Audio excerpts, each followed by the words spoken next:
Selamat pagi saudara, Anda mendengarkan Warta Berita Daerah RRI ND edisi Selasa 11 Maret 2025. Sari berita, Pemda Manggarai Timur berupaya tuntaskan masalah desa tanpa listrik PLN. Ombudsman NTT minta RSUD Lembata klarifikasi kematian ibu pasca operasi. Inilah berita selengkapnya bersama saya, Angel Abot.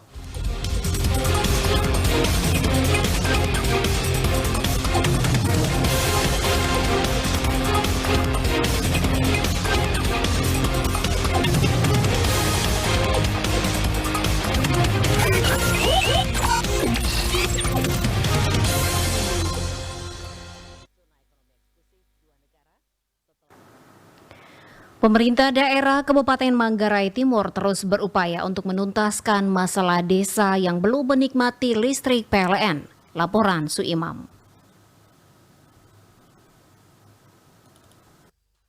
Daerah Sekda Kabupaten Manggarai Timur, Boni Hasudungan mengatakan masih terdapat 17 desa di Manggarai Timur yang belum terhubung dengan listrik PLN. Hal ini menjadi salah satu tantangan besar bagi pemerintah daerah dalam mendorong pembangunan dan kesejahteraan masyarakat, terutama dalam meningkatkan kualitas hidup warga yang belum menikmati akses listrik. Dijelaskan, meskipun upaya untuk menuntaskan masalah listrik ini sudah berjalan, masih banyak kendala yang harus dihadapi. Wilayah Manggarai Timur yang sebagian besar terdiri dari daerah pegunungan dengan medan yang sulit menjadi salah satu faktor utama mengapa akses listrik PLN belum dapat menjangkau semua desa tersebut.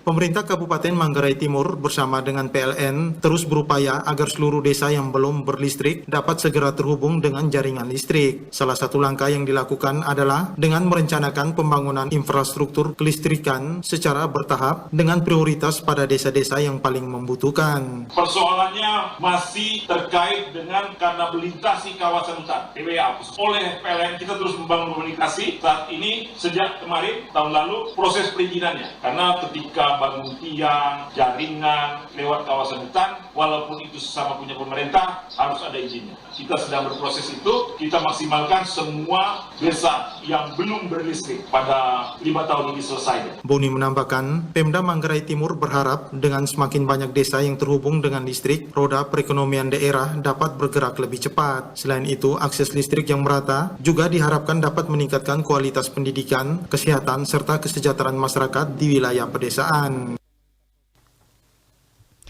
Ombudsman Nusa Tenggara Timur meminta pihak RSUD Lewoleba Lembata untuk mengklarifikasi penyebab kematian seorang ibu pasca operasi kepada keluarga pasien. Laporan Lady Badin. Kepala Ombudsman NTT Darius Bedadaton meminta Rumah Sakit Umum Daerah RSUD Lewoleba di Kabupaten Lembata untuk segera mengklarifikasi penyebab kematian seorang ibu pasca operasi sesar kepada keluarga. Kepada RRI, Darius Bedadaton mengungkapkan bahwa pihaknya telah meminta RSUD Lewoleba untuk melakukan audit internal untuk mengevaluasi prosedur operasi dan pasca operasi, termasuk pemeriksaan rekam medis pasien guna mengetahui apakah ada penyakit bawaan. Laporan kematian ibu pasca operasi di Rumah Sakit Umum Daerah Lewoleba, Kabupaten Lembata, kami telah berkoordinasi dengan Direktur Rumah Sakit Umum Daerah Lewoleba dan menyampaikan agar segera mengklarifikasi informasi meninggalnya ibu pasca operasi ini kepada keluarga agar diketahui dan dicermati bersama. Kami juga meminta agar Komite Medik Rumah Sakit Umum Daerah Lewoleba melakukan audit untuk mengetahui sejauh mana protap atau SOP pelaksanaan operasi dan pasca operasi, termasuk mengecek rekam medik pasien tersebut, apakah ada penyakit bawaan dan seterusnya. Dirinya mengungkapkan jika hasil investigasi menunjukkan adanya kelalaian yang mengarah pada malpraktik, Ombudsman NTT mendorong keluarga pasien untuk mengajukan laporan resmi ke Majelis Kehormatan Etik Kedokteran atau MKKEK atau Majelis Kehormatan Disiplin Kedokteran Indonesia MKDKI melalui Dinas Kesehatan Kabupaten Lembata. Laporan tersebut menurut Darius dapat menjadi dasar bagi penyelidikan lebih lanjut sesuai dengan Undang-Undang Nomor 29 Tahun 2009 tentang praktik kedokteran. Apabila terindikasi terjadi malpraktek, kami juga menyarankan kepada keluarga untuk menempuh laporan melalui MKDKI. MKDKI ini adalah Majelis Kehormatan Disiplin Dokter untuk memeriksa apakah dokter yang melakukan operasi dan pasca operasi telah sesuai dengan ilmu kedokteran dan seterusnya. Karena itu yang menentukan apakah malpraktik atau tidak adalah nanti Majelis MKDKI tadi. Dan ini sudah kami sampaikan, kita tunggu informasinya beberapa hari ke depan. Saat ini Ombudsman NTT akan terus memantau perkembangan kasus tersebut dan menunggu hasil klarifikasi dari pihak rumah sakit dalam beberapa hari ke depan. RRI ND, Lady Badin melaporkan. Pimpin apel perdana Bupati Nagekeo Simplicius Donatus minta ASN jalin kerjasama serta taat pada pimpinan untuk membangun Nagekeo ke depan. Laporan Nikolaus Makumeli. Bupati Nagekeo Simplicius Donatus menegaskan dalam memimpin Nagekeo 5 tahun ke depan, dirinya bersama Wakil Bupati Gonzalo Gracianus Mugasada bertekad ingin membawa daerah itu lebih baik dan setara dengan kabupaten lain. Hal tersebut disampaikan Bupati Nagekeo dalam apel kekuatan perdana bersama seluruh ASN di lingkungan Pemkab Nagekeo Senin 10 Maret 2025. Menurut Bupati Simplicius, niat dan tekad tersebut hanya bisa diwujud nyatakan melalui kolaborasi kerjasama apik antara pimpinan dan bawahan dengan semangat yang sama, yaitu membangun Nagekeo dengan hati. Untuk itu, Nagekeo membutuhkan seorang ASN yang taat terhadap pimpinan, bukan hanya karena ketentuan aturan, tetapi lebih penting dari itu, membutuhkan ASN yang taat terhadap pimpinan karena panggilan hati. Menurutnya, abdi negara dan abdi masyarakat bertanggung jawab atas pembangunan demi mensejahterakan rakyat Nagekeo ke depan. Nagekeo membutuhkan ASN yang taat terhadap pimpinan, bukan hanya karena ketentuan undang-undang atau regulasi, tapi lebih penting dari itu, kami berdua membutuhkan ASN yang taat terhadap pimpinan karena panggilan hati. Ini sangat penting sehingga di sini ruang penilaian subjektif bisa bekerja secara bertanggung jawab. Ditambahkan Bupati Simplicius, sebagai satu komunitas keluarga besar pemerintah Nagekeo dituntut punya rasa senasib sepenanggungan. Kami hadir sebagai pemimpin daerah ini untuk 5 tahun ke depan dalam kapasitas sebagai bapak. Kita sebuah keluarga besar pemerintah Nagekeo. Sebagai satu komunitas keluarga besar pemerintah Nagekeo, kita dituntut punya rasa senasib sepenanggungan. Satu yang dicubit, semua merasakan sakitnya. Sebagai keluarga besar pemerintah Nagekeo, kita sendiri secara internal dituntut untuk menyatu dalam pikiran dan niat, menyatu dalam perilaku dan perbuatan. Hal ini saya perlu untuk dikemukakan karena sampai saat ini masih ada sebagian kecil ASN yang belum bisa menerima hasil pilkada. Ini kita bicara soal realita. Saya mohon mulai saat ini dihentikan pemahaman semacam ini. Kita harus menjadi satu di sini. Kita satu hati, satu kata, satu langkah untuk Nagekeo ke depan. Di hadapan seluruh ASN, mantan hakim 40 tahun itu mengajak para ASN untuk berpikir positif demi Nagekeo ke depan. Menurutnya, seorang pemimpin yang baik bukanlah seorang pemimpin yang bisa mengerjakan semuanya, tetapi seorang pemimpin yang baik ialah pemimpin yang membuat orang lain bisa mengerjakan semuanya. Pada kesempatan tersebut, Bupati Simplicius menyampaikan apresiasi dan terima kasih atas keberhasilan kepemimpinan Bupati sebelumnya. RRI ND, Nikolaus Makumeli melaporkan. Anda sedang mendengarkan Warta Berita RRI ND.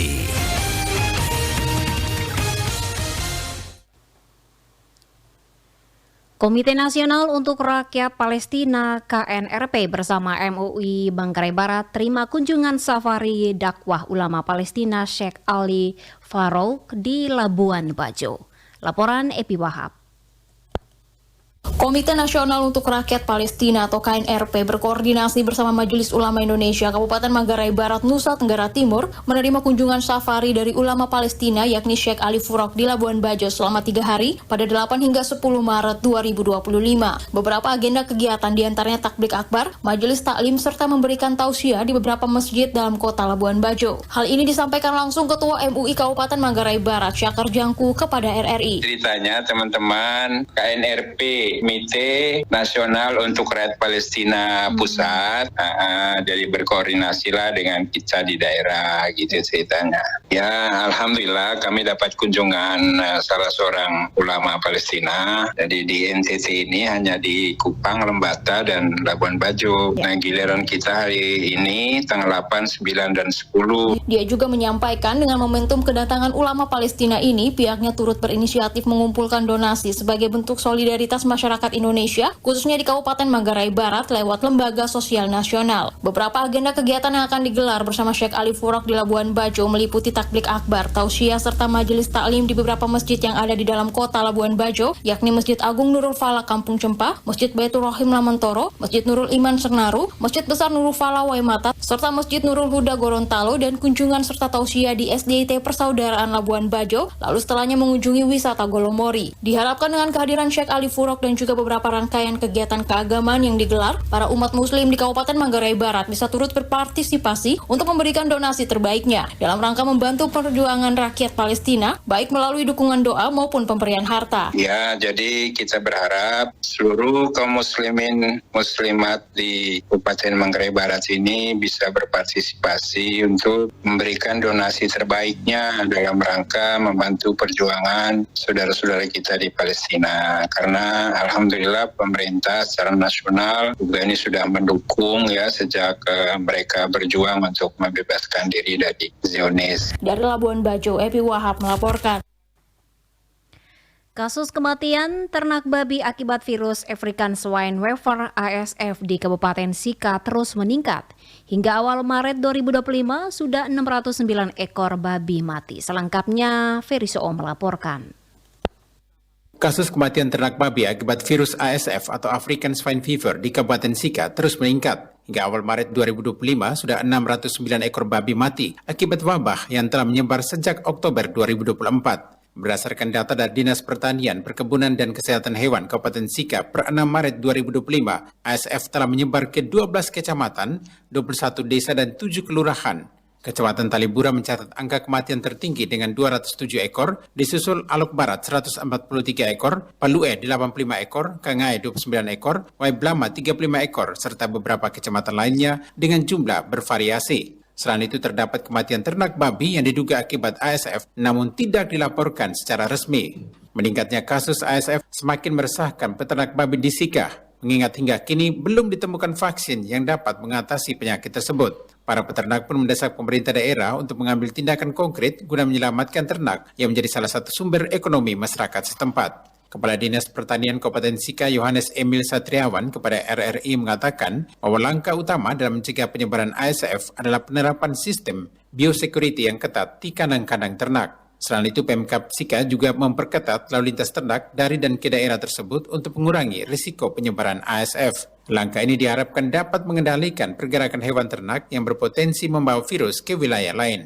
Yang paling fatal lagi sampai dengan saat ini yang namanya vaksin untuk ASF ini belum ada ini. Ini karena yang paling utama itu karena peternaknya tidak menjaga biosecurity secara ketat nih. Yang paling fatalnya setelah babinya mati baru orang melapor. Yang paling utama itu jaga biosecurity. Silakan mau beli daging babi di pasar, tetapi yang harus dijaga itu limbahnya itu tidak boleh kasih lagi ternak kita makan. Misalnya air cuciannya itu harus digali, buang ke lubang itu, kemudian ditutup. Dinas Pertanian Sika berharap Dinas Pertanian Provinsi NTT turut berkontribusi dalam upaya pencegahan dengan menyalurkan bantuan berupa vitamin dosis tinggi atau biodin dan disinfektan Namun hingga saat ini jumlah disinfektan yang akan dikirim masih belum diketahui karena menunggu distribusi lebih lanjut dari provinsi. Pemerintah dan peternak kini menghadapi tantangan besar dalam menekan angka kematian ternak akibat ASF. Dengan meningkatnya kesadaran dan penerapan biosecurity yang lebih disiplin, diharapkan wabah ini dapat dikendalikan dan tidak semakin meluas. RRI Ende Ferisoo melaporkan.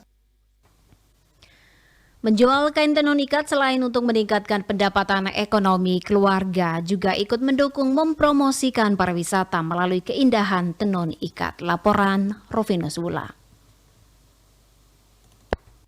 Menjual kain tenun ikat selain untuk meningkatkan pendapatan ekonomi keluarga juga ikut mendukung mempromosikan pariwisata melalui keindahan tenun ikat. Hal tersebut disampaikan Idris, salah satu pedagang kain tenun ikat tradisional Ende, kepada RRI pada Senin 10 Maret 2025 di Pasar Mbongawani Ende. Idris mengatakan menjual kain tenun ikat tradisional selain untuk meningkatkan pendapatan ekonomi keluarga, tujuan lain yakni ingin mengenalkan dan mempromosikan keindahan tenun ikat Ende Flores khususnya dan keindahan tenun ikat NTT ke dunia luar. Idris mengakui mengapa dirinya menggeluti usaha menjual kain tenun ikat tradisional karena sudah sejak lama pemerintah mengembangkan dunia pariwisata. Selain promosi tempat-tempat wisata alam yang menarik di wilayah Flores, pemerintah juga mendukung usaha para pelaku UMKM dan lebih fokus pada tenun ikat. Ia menjelaskan berbagai jenis kain yang dijual. Selain kain tenun ikat dari Ende, ada juga kain tenun ikat dari Bajawa, Nagekeo, Manggarai, Maumere, Flores Timur, Alor, Soe, Sumba, Sabu, bahkan se-NTT.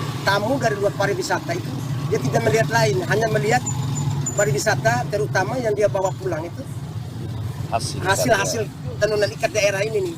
Tidak mungkin dia bawa air ke sana, tapi yang jelas yang dia bawa kain-kain hasil karya ibu-ibu yang ada di sini. Idris mengatakan mengenai pendapatan tidak menentu jikalau banyak pengunjung yang datang membeli sehari bisa mencapai 3 sampai 7 juta bahkan lebih. Selaku pedagang, Idris mengharapkan kepada pemerintah agar lebih memperhatikan dan prioritaskan pariwisata terutama di bidang tenun ikat hasil pelaku UMKM. Promosinya lebih ditingkatkan lagi agar bisa meningkatkan pendapatan ekonomi khususnya pelaku UMKM. Selain itu, pemerintah juga diminta perhatikan tempat secara khusus untuk pelaku UMKM termasuk pedagang kain tenun tradisional karena selama ini menjual di luar lapak sama seperti pedagang kaki lima. RRI Ende Rovinus Wula melaporkan.